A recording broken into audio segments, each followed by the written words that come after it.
జోగులాంబ గద్వాల జిల్లాలో దారుణం జరిగింది. పెళ్లైన నెలకి తేజేశ్వర్ అనే వ్యక్తి హత్యకు గురయ్యాడు. అయితే భార్య ఈ హత్య చేయించిందని తెలుస్తోంది. తేజేశ్వర్ను యువతి ఇష్టపడి పెళ్లి చేసుకుంది.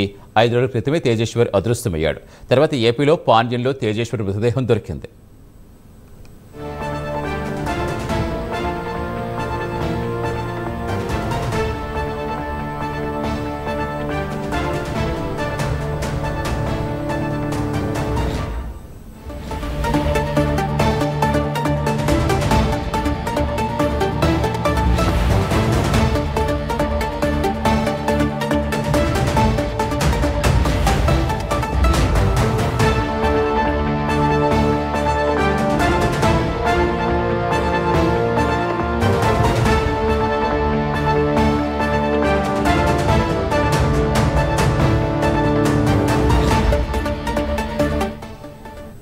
జోగులాంబ గద్వాల జిల్లాలో దారుణం జరిగింది. పెళ్లైన నెలకే తేజేశ్వర్ అనే వ్యక్తి హత్యకు గురయ్యాడు. అయితే భార్యే ఈ హత్య చేయించిందని తెలుస్తుంది. తేజేశ్వర్ను యువతి ఇష్టపడి పెళ్లి చేసుకుంది. అయితే 5 రోజుల క్రితమే తేజేశ్వర్ అదృశ్యమయ్యాడు.